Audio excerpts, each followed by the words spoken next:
북한은 지금 러시아 파병에 대해서 근거 없는 소문이다라고 부인을 하고 있습니다만 증거들이 너무 많이 나오고 있죠. 동영상 하나가 추가로 공개됐는데요. 직접 만나보시죠.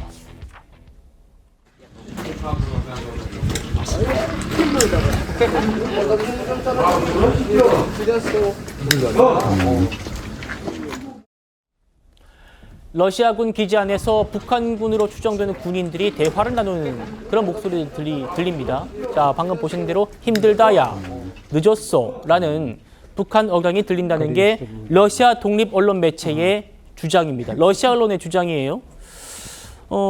정혁진 변호사님. 네네. 이런 영상들이 계속 나오는데도 북한은 러시아 파병을 지금 부인하고 있습니다. 그런데 더 주목해야 될 게 뭐냐면요. 지난 6월 달에 누가 왔었습니까? 북한에? 푸틴이 왔었단 말이에요. 그렇죠. 푸틴이 와가지고 뭐 했습니까? 조약을 체결했어요. 어떤 조약을 체결했느냐? 조선민주주의 인민공화국과 러시아 연방 사이에 포괄적인 전략적 동반자 관계에 대한 조약이 체결이 됐는데 그 내용 다른 거 볼 거 없이 딱 하나만 보면 되는 게 4조에 뭐가 있냐면 자동 군사 개입 조항이 들어가 있어요. 그러니까 러시아가 침공당하면 북한이 자동 개입하고 북한이 침공당하면 러시아도 자동 개입한다. 그런데 지금 러시아는 침공당하고 있는 거 아니겠습니까? 그러니까 북한이 우크라이나에 참전하는 것은 이 조약에 따라 가지고 당연하다는 그런 생각이 들고요. 그다음 이제 국정원에서 자료를 발표했는데 보면 어떤 내용이 들어있느냐. 김정은이 특수전 부대에 참관하는 모습이 보이거든요. 그게 언제냐면 9월 10일이라고 10월 2일이에요. 그리고 난 다음에 10월 4일에 어떤 일이 벌어지느냐. 북한군 장교가 사망했는데 어디서 사망했냐면 우크라이나 영토 내에서 사망을 했고요. 그리고 10월 17일부터 BBC 같은 데에서 지금 북한 군인들이 쭉 러시아 영토로 이동하고 있다. 이러한 내용들이 쭉 보여지고 있으니까 그러니까 아무리 북한이 부인한다고 해도 지금 북한군 최대한 12,000명 정도 4개 여단에 해당하는 그 병력이 네. 러시아에 참전한다라고 하는 거는 거의 정확한 팩트가 아닌가 그런 생각이 듭니다. 예. 우크라이나 정부 당국은요, 지금 북한군이 러시아 쿠르스크 전선에 처음 배치될 거다라고 보고 있습니다. 젤렌스키 대통령 얘기 먼저 들어보시죠. Двох підрозділів числа військових з Північної Кореї може бути навіть 2 бригади по 6 тисяч людей. І зрозуміло, що в Пхеньяні, так само як і в Москві, не рахують людей, не цінують людське життя. 자, 북한이 2개 여단 12,000명 병력을 파병했고 그 이유는 돈 때문이라는 건데요. 우리 국정원이 지금 이렇게 설명하고 있습니다. 북한의 병력 약 3,000명이 러시아로 이동을 한다는 겁니다. 12월경에는 총 10,000여 명까지 파병할 전망이다. 그리고 파병 군인 가족들을 집단 이주하고 격리하는 그런 정황들이 포착되고 있다는 게 우리 국정원의 지금 설명입니다.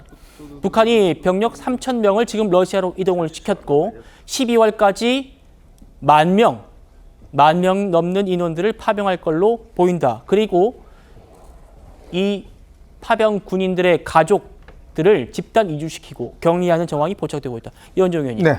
어떻습니까? 자, 지금 이제 북한이 실적으로 이제 파견을 했다는 것 자체를 우리 국정원에서 이제 사실 확인을 했고 10,000명 정도고 지금 문제는 뭐냐면 이 파병 사실을 북한이 내부에서 지금 일체 어떤 공개를 하고 있지 않습니다. 네. 왜냐하면 주민들의 동료가 있는 것이죠. 이게 뭐 사실은 북한 말로 대포밥이라는 이야기가 있어요. 그건 뭐냐면 사실 이제 이렇게 파병을 하게 될 경우에 처음으로 전투에 참여하는 거잖아요. 근데 지금 아시겠지만 우크라이나 러시아 전쟁은 지금 드론 전쟁이라고 할 만큼 사실은 이게 뭐 직접 만나서 총 쏘고 이런 것보다는 드론에 의해서 전투가 진행되고 또 대포에 의해서 진행되는 경우가 많습니다. 자, 그럴 경우에 지금 북한군이 전투 경험이 없는 북한군이 파견됐을 경우에 과연 저게 지금 거의 도박 수준이거든요. 거의 뭐 아마 우크라이나 군에 의해서 이 드론 공격에 견뎌낼 수 있을까? 왜냐하면 러시아가 그것 때문에 굉장히 큰 타격을 받습니다. 자, 그럴 경우에 지금 북한 내 민심이 굉장히 흉흉해질 수 있습니다. 또 하나는 지금 이 대가로 아마 북한이 이제 뭔가 돈을 받기로 한 모양인데요. 네. 그러면 이렇게 되면 북한 사회 내에 과연 그러면 장병들한테 얼마나 돌아갈 것인지 이런 것도 지금 사회적으로 문제가 될 수 있기 때문에 굉장히 격리해서 하고 있는 게 아닌가. 즉 김정은 입장에서는 지금 일단 러시아로부터 군사적 기술, 그다음에 어떤 돈 이런 문제를 하기 위해서 결국은 자신의 어떤 군인들을 넘기는 거거든요. 예. 그런 면에서 내부적으로도 아마 통제를 하고 있는 게 아닌가 싶은데 저는 정말 큰 도박을 하고 있다는 생각이 듭니다. 예, 김영주 의원님. 네. 같이 한번 사진 하나 보실까요?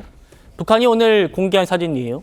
김정은이 저렇게 가죽 점퍼를 입고 어떤 북한 군인으로부터 격리를 받는 모습인데 저 뒤로 보이시는 게 미사일이에요. ICBM 화성 18형, 극초음 미사일 등을 시찰하는 그런 모습을 가죽 점퍼 입고 시찰하는 모습을 보였는데 이 ICBM 기지를 공개한 게 처음이랍니다. 네. 우리 전문가들이 분석하기로 북한군 10,000명을 파병하면 연간 7천억 정도를 벌 수 있고 그 돈들은 ICBM 완성에 큰 도움이 될 것이다. 또 러시아로부터 우주 항공 기술을 전수받을 것이다. 라는 전망을 하고 있던 와중에 ICBM 미사일 기지 공개해버렸어요. 네. 가죽 잠바 입고요.